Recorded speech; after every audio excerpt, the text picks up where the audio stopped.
on the sofa, joining us now, the one and only David Maxwell. How's the body? Well, thank you for having me. You know, it's all right. It's all right for a 47-year-old. It's a little bit broken, and it just doesn't want any more breaks, really. Yeah. How difficult was that? The sort of realisation that the end of the road was in sight. Honestly, it was very, very difficult, and probably one of the hardest decisions I've ever taken, actually. And I think it's a bit the 5 stages of grief. You know, that I went through the I went through the denial, I went through the negotiation. You know, and I remember a part of it where I was thinking, this is so unfair. I'm a young man. I'm only 47. Oh, 47. Sorry, not 37. 47. And then that's when I started to head towards acceptance. How much of that was your own rationalisation? How much of it was the doctor's plain talk? It was a bit of both, actually. I do remember the surgeon said to me, he said, "Now, with this riding, I'm fine with the riding. Could we cut the falling off?" And this is kind of the problem. Is, you know, we probably could cut the falling off if we didn't, you know, if we weren't prepared to go a bit slower at the last. But the problem is there's a wide literature on the internet that says I don't ride fast enough at the last fence or between the last fence and the winning line, and you know we can't give them any more fuel for criticism. How much of that have you had to deal with? How much of that have you paid any attention to throughout your whole career? Almost none. I mean, particularly laterally. Actually, you know, it's very interesting because, you know, my riding career spans Twitter, and I actually have a framed tweet from 2014 on the wall of the office that some of the guys in the office had framed for me, and it says, Pingaro de Oliveira should have won that race. When will David Maxwell get a proper jockey to ride his horses? # shocking ride. And it was also rather gentle back then. I think that was 14.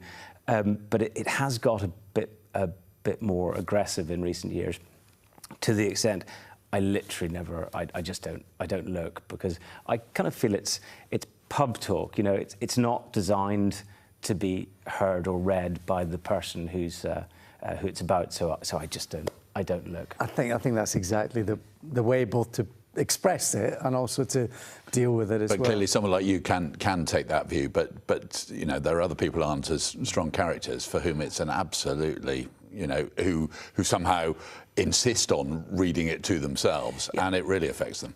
Actually, I don't think it's about strength of character. I think it's much more about, for me, it doesn't matter what people think, because I'm not going to get jocked off David Maxwell's horses unless in very severe circumstances. By the way, we've been close sometimes. But, you know, other people's opinion doesn't really matter, whereas for professional jockeys, it really does. And having people say things that are negative to your ability, it's a real issue. Well, it's career affecting. Absolutely. So what's the closest you've got to being jocked off at David Maxwell? I'd rather not say, but there've been some there must shockers. be some. I mean, let's get a poll going on Twitter of which ride was worst, and which trainer was likely to have taken a stronger view. Oh yes. I mean, I think Paul Nicholls has had steam coming out of his ears a few times. He has. He absolutely has. Has he? I should say. Oh yes, sorry. Yes, he absolutely has. Right. Take us back to the journey in terms of horses, full stop. Where did that all start for you? I mean, I was sort of born on a horse, really. My dad was a racehorse trainer, so I grew up in a training yard. You know, horses outside the back door, you know, 24 hours a day, 7 days a week. So I started eventing and, you know, that sort of thing. And then I suppose it was, and then, you know, at university I rode in a point-to-point. Actually started by Sir Mark Prescott. I was just sharing with your last guest, who also started with Sir Mark Prescott. He was the starter in my first point-to-point. I'll never forget it. Standing on his rostrum at Cottenham, cigar in mouth, flag, come on then. But so that's where I started racing. And I'm afraid once you've experienced the speed of a thoroughbred racehorse over a fence, there's no going back. There's really nothing else. And so that's then been a sort of 25, nearly 30-year obsession. How did it then bridge from point-to-pointing to rules racing, say circa 2007 or thereabouts? The sort of the methadone of hunter chasing, which is the bit that crosses over, so some hunter chases, and then the slightly better, the better hunter chasers are then give you an opportunity to go and ride in sort of 0 to 110, 0 to 115 handicap chases, and that's where I sort of crossed over into riding against the professionals. I have a great memory of beating Tony McCoy at Huntingdon. Have you got a framed picture of that? I don't have that many framed pictures, but I do have that one. Are you not a collector of sort of archives or pictures or cups? Or? Not massively. It's always I'm going to regret it as after retiring, because I'll want to have more things to remind me of the past. But racing's so much about the future. It's so much about what's coming tomorrow and next week, and so little about what happened last week. So I've been substantially focused on what's coming next and what we're going to Cheltenham with next year, rather than what we went to Huntingdon with 10 years ago. Yeah. So is that the nature of the beast? Because that's a very professional mindset to what, in many ways, has been an amateur pursuit. Yes. Even though it's amateur sport, because it's against professionals, I think you owe it to the professionals around you, because there are a whole bunch of professionals in any horse that lines up at the start of a race. There are a lot of professionals who got that horse there. So despite the fact that I'm an amateur, if I'm going to do them some sort of justice, I have to have a professional attitude, which always meant to me, by the way, make sure you're fit and make sure you do the weight. Yeah, absolutely. I must admit, this whole subject fascinates me. I have been one of your biggest advocates and supporters, but it is, Cornelius, that is something that divides the room, and it divides the room even amongst my racing friends. I can't quite understand why you wouldn't want to celebrate something like this. It's so unusual in a sporting context that you get to do what David's done. Is it practically unique, or is it that you're able to compete against your McCoys and your other professional jockeys? Can you think of any other sport where it happens? Well, pro-am golf, I suppose, but it makes racing unique. Racing has a number of unique sides of it. Men and women competing at the same level, and Mr. D. Maxwell is able to ride against McCoy and everyone else. I think it's yet another bow in yet another arrow in the quiver of racing being such a remarkable sport. Couldn't agree with you more. Right. BHA might take me on after a line like that. No, that's exactly it. I mean, I think it's one of the great things with particularly national hunt racing is there's so much heart in it, and I think one of the reasons why there's so much heart in it is that we can sort of imagine being there and competing on these big stages. And I always thought, well, I can't believe this is legal, and surely somebody's going to ban it. So make sure you do as much of it as you can before they do in fact ban it. But so I think I hope that more people take advantage of this and come through the ranks of point-to-pointing and go through middle age, ignoring the fact that that they're having children and that they need to be there to, for example, take them to swimming galas and this sort of thing, and just go racing instead. Have you missed out on a few swimming galas? No, I took my daughter to swimming gala first thing this morning, and then I came here. Oh right, well that's What's been the sort of ongoing family reaction, maybe, to, say, the last year or so? Mileage on the body, balancing work, racing, family life. Talk us through all of those kind of juggling acts. Oh no, I mean they're completely fine with it. I think my mother's very upset, actually, that I've retired. I think I'm not sure she knows what she's going to do with her winter now. I was expecting my wife to be rather more happy that I'd packed up, but she's never expressed an opinion on it or said that, you know, maybe I should. She did once mention that maybe it mightn't be a good idea to still be doing it when I'm 50.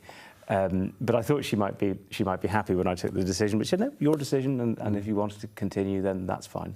So you've been lucky in many ways, financially to support your pursuit, but also with the right kind of attitude and approach from your kind of backroom staff. Yes, yeah. I mean, I think it's maybe their indifference to it. My wife once got a call from Wetherby Racecourse when I'd broken a couple of vertebrae and I'd been knocked out, taken to Leeds General, and she was at home cooking dinner for the children, and she got a call from Wetherby Racecourse saying, now, you'll probably have seen that David's had a fall, but he's okay. No, I didn't see that he's had a fall. Okay, he's all right? Yes, he's been taken to Leeds General. Okay, so they've got him. Yeah, okay, fine. I'm cooking dinner for the children.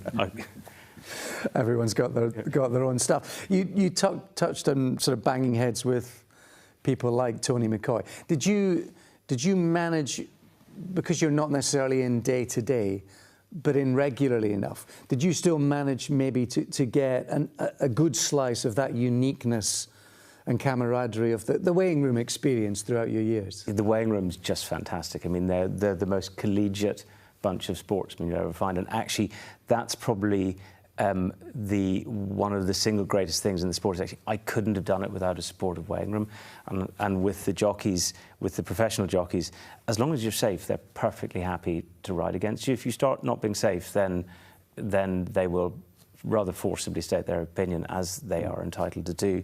But as long as you're safe, they're a really friendly, very welcoming bunch. Journalist with us, ghostwriter, but there's probably a good book in your story, I'd have thought. It mightn't be a good book. Maybe there's a book. maybe there's a book. Do you remember your first winner? Gosh, yes, I do. I do. First winner under rules. Yes, I do. Was 2009-ish? Noacra de Verze, I think was. Yeah. You Tuxter? Yeah. Oh yes. Great. Yes. Lovely horse. He won 14 races for me. And then you rode a couple on him at Huntingdon. And he was the one that beat. He was the one that I beat AP on. I loved that horse. What was AP's reaction to this? No, I mean absolutely, totally fine with it. No problem. Oh, right. He was some way back. I would say if he was going to be second, he'd have been first. You know, he would actually have won it. I think he was fifth or sixth. Because in and amongst the brickbats, you've taken some of the biggest scalps in racing. Tony McCoy. Not that long ago, you did Patrick Mullins in a photo over at Punchestown. Oh yeah, yes. I just beat him a short head in the Irish Fox Hunters, and it's one of those lovely things of the camaraderie of the weighing room. In the interview afterwards, I said, here's the finish up on screen. Bob and Co. Yeah. Some days you're the dog, and some days you're the lamppost, and and that day was a dog day, and the next week, a picture of the photo finish arrived in my office, with inscribed to the dog from the lamppost. Oh, beautiful. Well, beautiful. Classy guy, Patrick Mullins. Very classy guy. Oh, that is tremendous. Tremendous. Do you have a favourite sort of racing day, racing memory? Because a couple of Cheltenham winners. Yep. Yeah, those are great. Yeah, exactly. Jatalui. I mean, obviously riding winners at Cheltenham is just fantastic. The Grand National has to be my best day, and the best moment was when I thought I was going to win it crossing the Melling Road. And I thought, this horse is going well, I think we're going to win. And then I looked around and I realised we weren't going to win. But it was still a really fantastic day, and it's that's a very special atmosphere at that race. Saying that a shame. This is last year's 2024 Grand National when you finished sixth. One of the horses, by the way, in the dispersal sale, 17 of them. Yes. In a couple of weeks at Cheltenham. But Aintree has probably been the track that's been kindest to you over the years. I mean, I don't know how many times you've placed in that. Yes, I think that Fox Hunters. Second and third a couple of 8, times. 10 times? Yeah, it's. I know it's frustrating not to have won it. Do you feel you could have, should have? Of course you should have. I mean, it's the most. It's the worst position in racing is to be second, because you think, if I'd just done that or just done that. But you know, it's just nice getting round at Aintree. That's always a relief when you cross the Melling Road and you're like, I'm probably going to get home here. But to ride in the National, because we know, Cornelius and I know as sort of broadcasters and journalists, being part of the media on that day, whether you see the jockeys coming out down the steps, Thrilling. take part in the picture, there's just a feel to that day is very different to anything else. Of course, we've all grown up watching it on Grandstand on telly as well as part of that. What was that experience like to be one of the jockeys, just one of the chosen few on that day? It honestly, it was absolutely amazing, and that is the bit. It's hard to believe that you're allowed to do this as an amateur in racing. But by the way, my biggest fear, and actually my nervousness on that day, was, ain't that a shame?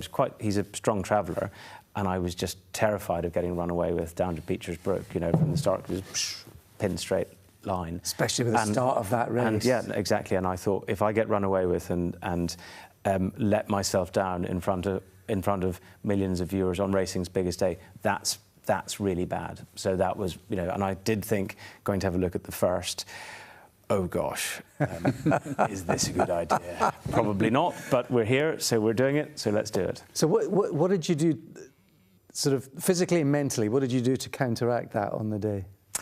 Do you know what? Actually, Davy Russell came into the changing room just before we went out. I was sort of, you know, sportsmen are supposed to, you know, visualise what you're about to do. And so I was sitting there thinking, I won't visualise this. And Davy Russell came in and regaled us with stories about why he liked Aintree so much, how he liked coming to Liverpool, and you know, it was. And actually, Liverpool is a special. When AI takes over the world and none of us have anything to do. The purpose of Liverpool, what Liverpool's greatest export is going to be a city that hosts cultural and sports events, because it is the best place to be part of a cultural or sports event. I think the people are they're so good at that, and they love it, and they love the Grand National. It's their race, but all 3 days of that festival are just fantastic. I remember ahead of that you being very much part of the media build-up, and David had said to me, you know, Radio 4, the BBC where you used to work, I'm probably one of the few jockeys who listens to the Today programme every morning, and you've never tipped one of my horses. And I was so pleased. A, we got the horse tipped, I think, and B, yes, you were a guest on the Today programme that morning. That's probably my proudest moment. But you were very much part of the build-up that year. It was one of the really nice stories. And you obviously really revelled in the whole thing, really enjoyed it, because I think, you know, clearly not everyone. If you're a hard-nosed professional, that side of things is a distraction, because you've got something a lot to concentrate upon. But that day you were very keen to buy into the build-up side of it. It's funny, you know, when the national fences are being jumped, any day in the changing room when the national fences are being jumped, the professionals aren't so hard-nosed professionals anymore. There's a definite change of atmosphere when they're about to jump those fences. That was quite interesting to observe. Yeah, it really is, because normally they're just so sort of, you know, it's just a day at work, but when they're jumping those fences, I think there's a bit of extra focus, maybe. And well, millions of people following it all around, not just the country, but around the world. So as well as beating McCoy in a photo finish, have you got pictures of that up in the house? I have a few Grand National pictures. So actually, I found it surprisingly hard to find any pictures of, you know, because I thought I'd get a few of those and get them framed, but it was actually surprisingly hard to find them, in fact. I think that's because I was only 6th. I should have done better. If I'd have been a bit closer, I'd maybe have. You some more didn't fly pictures. over Beecher's Brook or around the canal or anything like that. The problem was I sort of crept around the middle as per trainer's instructions. Absolutely, as tradition dictates. Yes. Yeah. Watch live racing now on racingtv.com.